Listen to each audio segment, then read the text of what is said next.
concerne la table.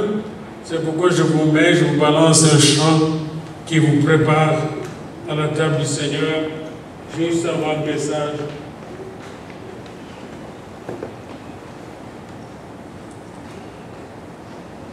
Et tout notre message va tourner autour de la table du Seigneur. Table souvent ignorée, parfois négligée. Table d'amour.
L'amour de Dieu.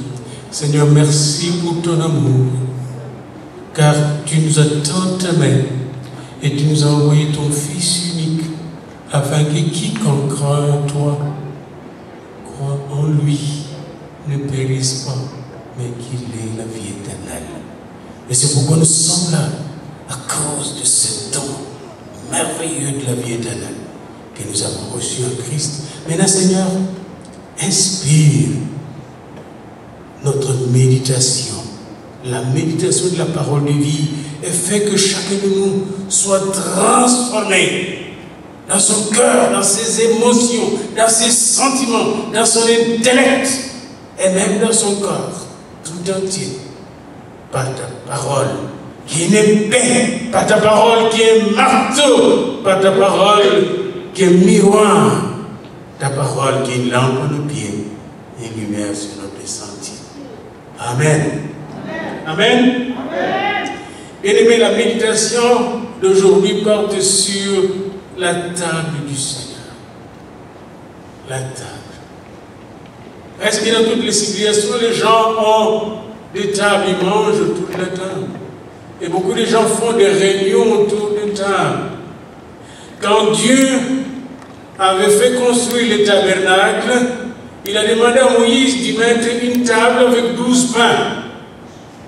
Et ces pains-là ne devaient être mangés qu'une fois la semaine, le jour de Shabbat, par le sacrificateur qui était du service. Et ce pain, ces 12 pains, se trouvaient juste en face, au nord, en face, à droite du chandelier, en face du Saint de Saints, qui symbolisait la présence de Dieu. Donc, ces pains étaient en face. Ces pains étaient en face de Dieu. Ces pains sont appelés le pain de la présence. On a traduit ça mal dans la Bible que nous avons.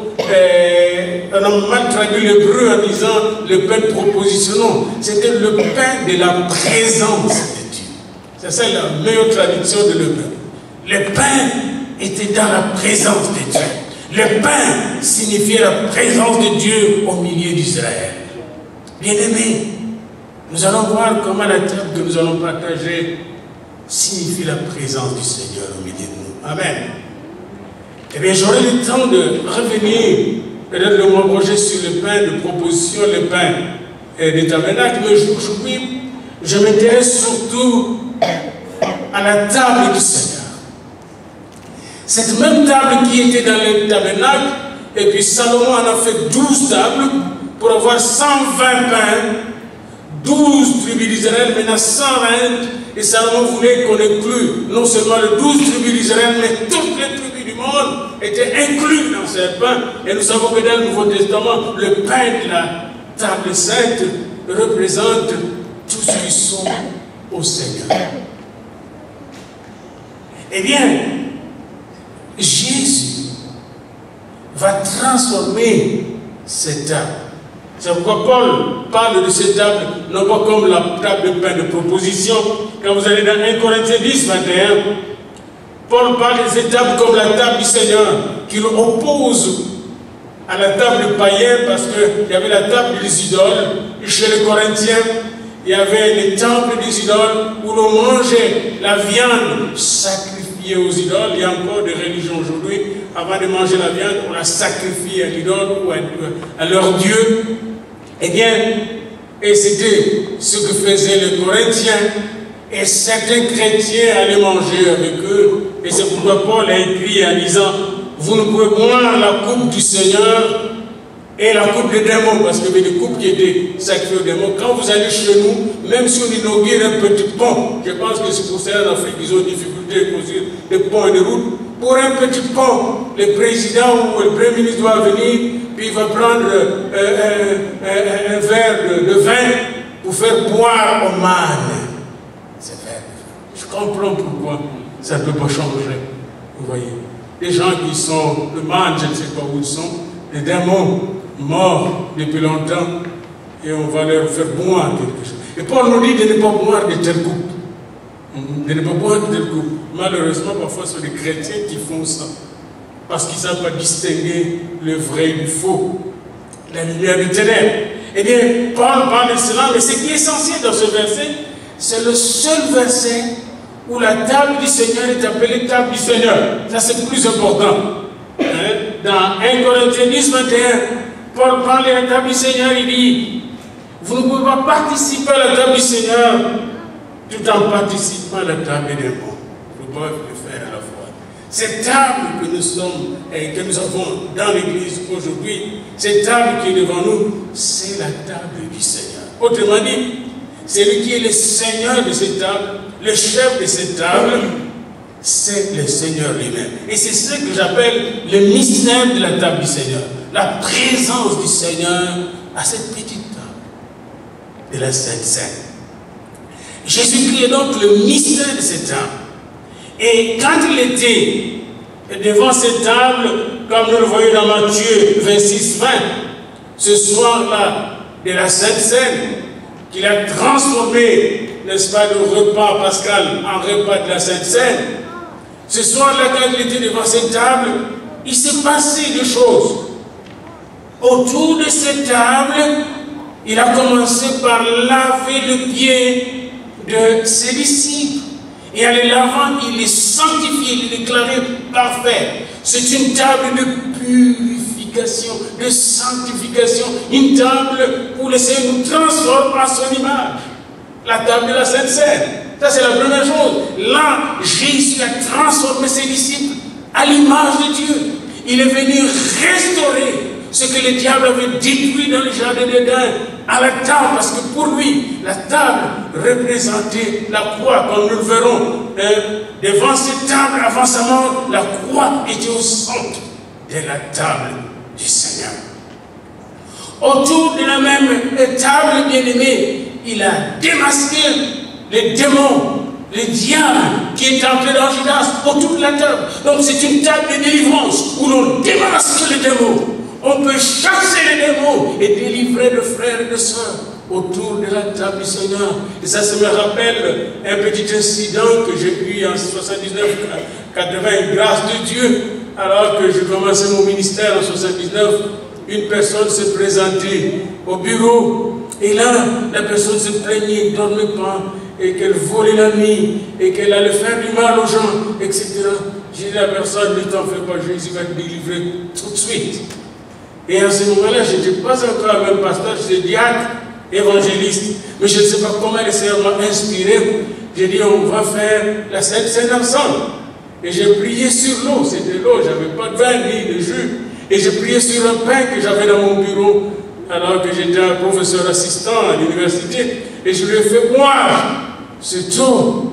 Et je lui ai fait manger ce pain. Bien aimé, ça n'a pas fait 5 minutes. Elle a vomi des choses que je n'ai jamais vues sur cette terre. Elle était délivrée, totalement. La table de délivrance. Judas, si vous voulez la délivrance, il serait délivré par le Seigneur autour de cette table. Malheureusement, il a fui avec les diables. Il est allé avec les diables. Il est allé où? Il est allé se pondre. Bien-aimés, ne fouillez pas la table du Seigneur. Dans Hébreux 13, nous on dit de ne pas fuir l'église. Pourquoi? Parce qu'on est protégé par le sang de Jésus et par la couverture de prière de frères et de sœurs. Alléluia! On est protégé par cette couverture. Nous devons encourager nos enfants, bien-aimés. C'est toujours triste pour moi quand je vois des enfants, mes propres enfants, qui fuient l'église. C'est toujours triste parce qu'ils n'ont pas compris en ce moment-là qu'est-ce que la protection que nous avons dans l'église de Dieu.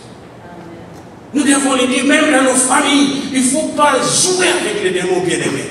Ils aiment éloigner les gens du Seigneur. Et surtout de la table.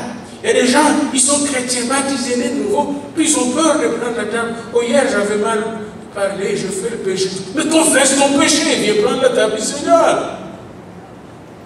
Confesse ton péché. C'est la table de délivrance. Autour de cette table, Jésus a prévenu à Pierre qu'il allait le renier.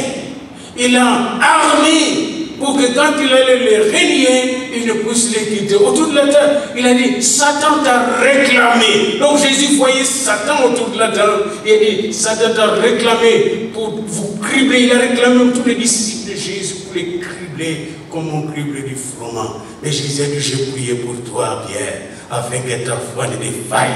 Jésus autour de la table prie pour notre protection. La table du Seigneur. Bien-aimés, cette table est aussi la table de bénédiction. Parce que Jésus prit la coupe, il la bénit. Il prit le pain, il le bénit. C'est une table de bénédiction. Lorsque vous vous approchez de cette table, vous vous approchez de la bénédiction, que rien ne saura vous arracher. Mais c'est aussi une table de trahison, la table du Seigneur. Parce que les traîtres étaient autour de la table. Nous devons faire attention quand nous sommes devant la table du Seigneur et ne pas entretenir en nous l'esprit de trahison de notre foi. Quand nous nous approchons de cette table, nous devons nous dévoyer, nous dévoiler devant le Seigneur pour qu'il nous purifie. Oh Dieu, crée en moi un cœur pur. Renouvelle en moi un esprit bien disposé. Voilà la prière que nous devons faire quand on est tout près de cette table. Bien-aimés, Jésus n'était pas seulement autour de la table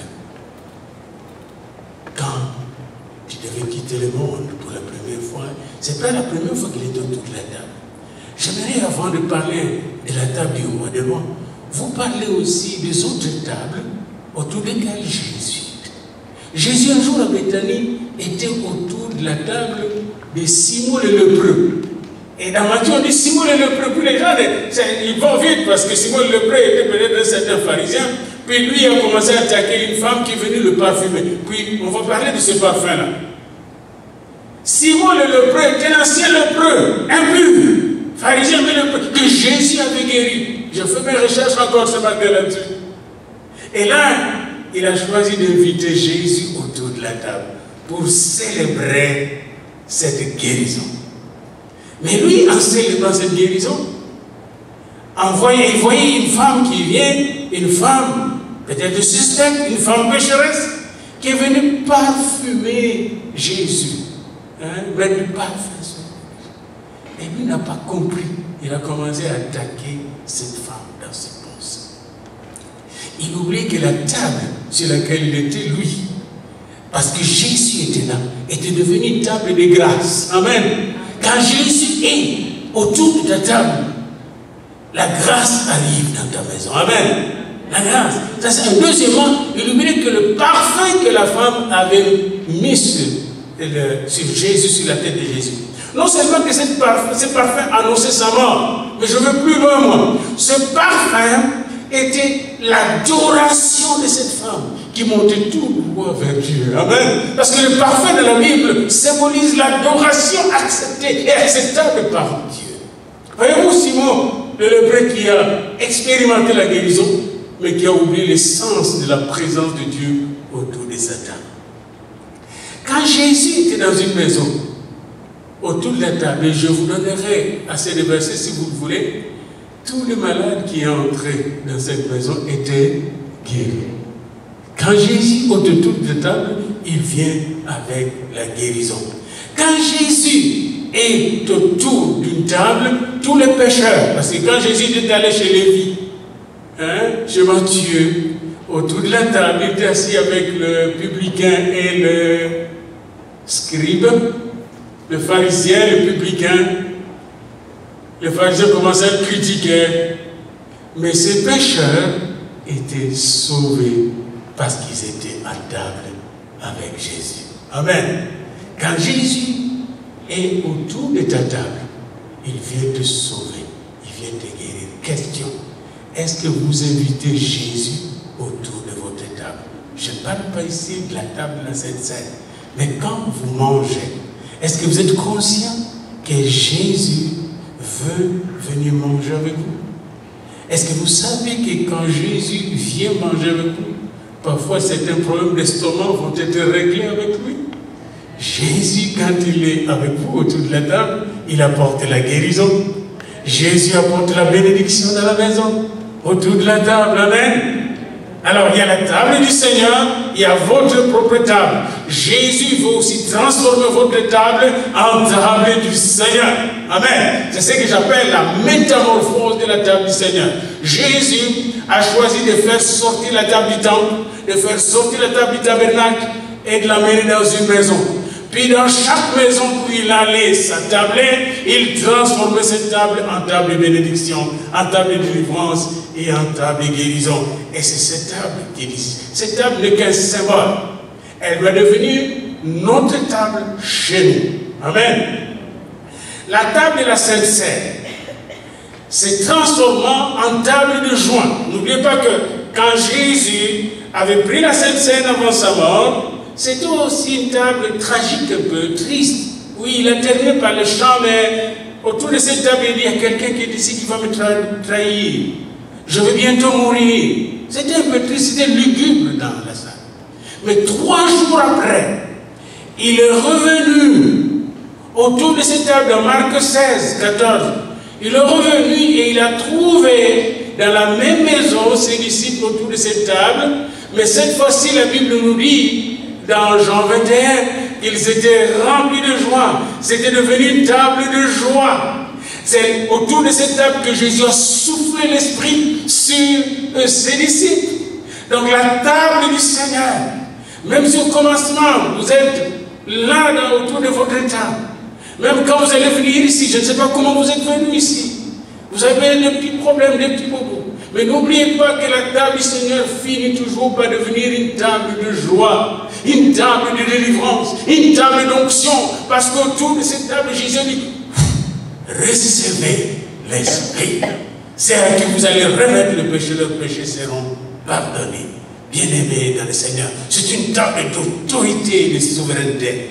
Cette table Et laissez-moi vous dire une chose. Jésus, avant de mourir, était devant une table où la croix, une table sur laquelle la croix était au centre. Savez-vous, quand il est ressuscité, la même table, qu'est-ce qui est au centre sur la même table? C'est le Saint-Esprit. Amen. La croix n'est plus là, bien que nous portons de croix aujourd'hui, bien-aimés. Jésus n'est plus sur la croix. Il est resté seulement pendant quelques heures. Et à la croix, il a vaincu les démons. À la croix, il a vaincu le diable. Il est allé jusque dans le séjour de mort pour écraser l'ennemi. Jésus a vaincu. Et quand il est revenu, non pas avec l'esprit de mort, de la croix, mais avec l'esprit de vie, l'esprit de la résurrection. La table est devenue la table de la résurrection. Et autour de cette table, qu'est-ce qui s'est passé comme à Emmaüs? Autour de la table, quand Jésus pria, les yeux de ses disciples s'ouvrirent. La même chose le soir, quand il était avec les autres disciples, 11, quand Jésus pria, n'est-ce pas, quand Jésus eut parlé avec eux, leur cœur était ouvert. Ils pouvaient comprendre la révélation du Seigneur. C'est une table de révélation. Et vos tables à la maison que devenir un lieu de révélation du Seigneur. Maintenant, un jour bien-aimé, il va se passer quelque chose. Parce que quand Jésus est revenu, autour de cette table qu'il a laissée, il a trouvé des gens incrédules. Il est venu leur infuser la foi, leur donner la foi. Il a trouvé des gens qui se chicanaient les uns les autres. Il est venu leur donner l'agapé. Amen. Il leur a donné la foi, le pistis, comme on dit en bon grec. Et l'agapé. Il est venu leur donner l'elpis, l'espérance contre toute espérance. Mais aussi, il est venu leur donner le kara. Dans ma langue, kara, c'est ne pas tenir compte de quelqu'un d'oublier, mais pas en hébreu. Le kara, c'est la joie du Seigneur. Amen. La joie du Seigneur. C'est la table que vous voyez là, après la résurrection, la table du Seigneur n'est plus la table de la mort, ni de la tristesse, mais c'est la table de la joie, la kara. C'est la table de l'elpis, l'espérance. C'est la table de pistis. La foi, c'est la table de l'amour, agapé, l'amour infini de Dieu. Tout celui qui participe à cette table devait être rempli de joie, de la joie du Seigneur qui est sa force. Il devait marcher dans la victoire du Seigneur ressuscité. Tout ce qui s'approche de cette table devait espérer qu'un jour il va rencontrer le Seigneur dans les cieux et va vivre avec lui éternité en éternité. Tout ce qui s'approche de cette table devait avoir une foi qui augmente, qui progresse, qui grandit. Et tout ce qui s'approche de cette table devait sentir dans son cœur l'amour de Dieu qui est répandu en nous par les Saint-Esprit. Enfin, un jour quand nous serons au ciel, vous savez que toutes ces tables ne vont pas entrer là. On va tout laisser tomber. Même les meilleures tables de ce monde ne vont pas entrer.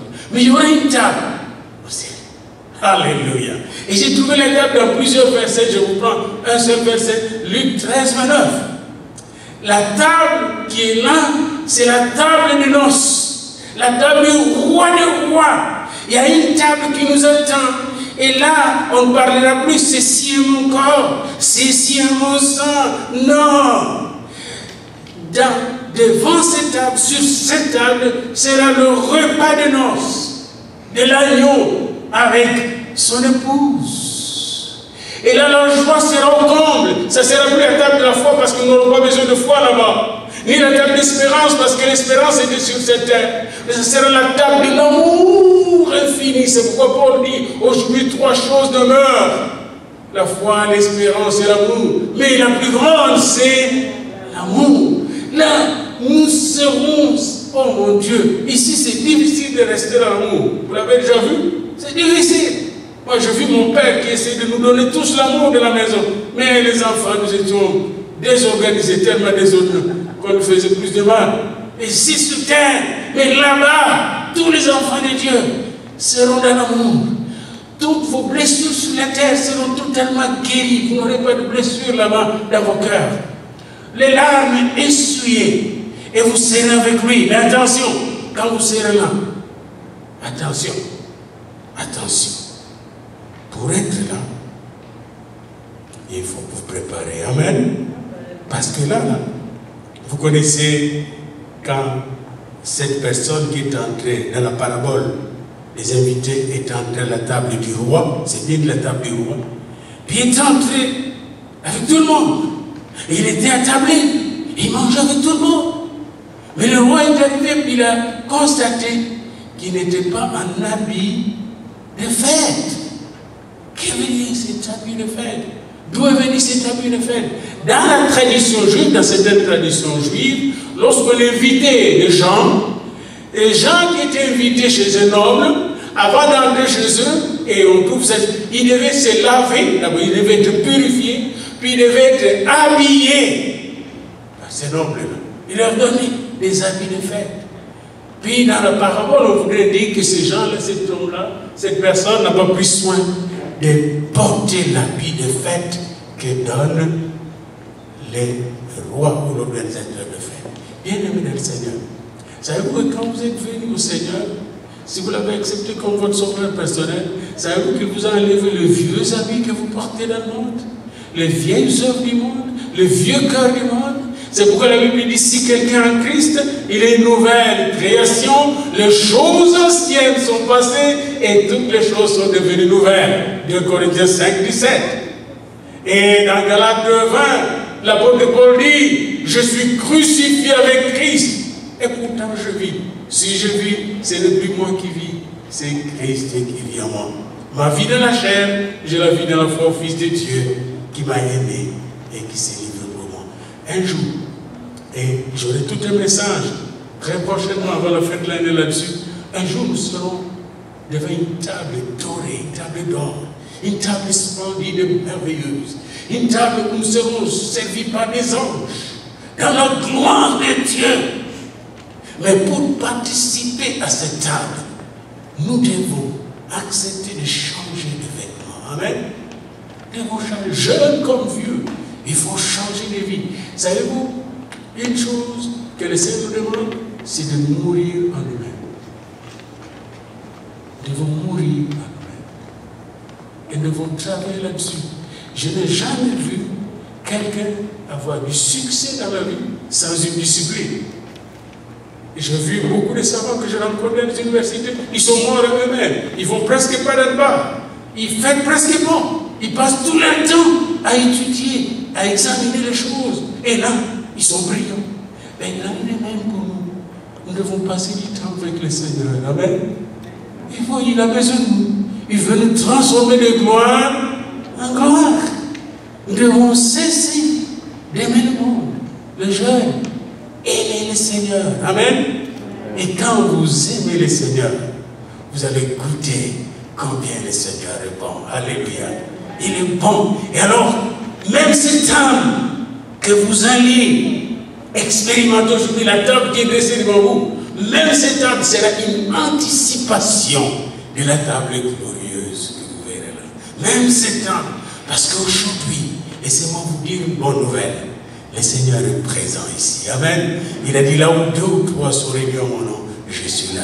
Et aujourd'hui, il est présent ici de façon spéciale pour vous nourrir du pain qui vient du ciel et donne la vie éternelle.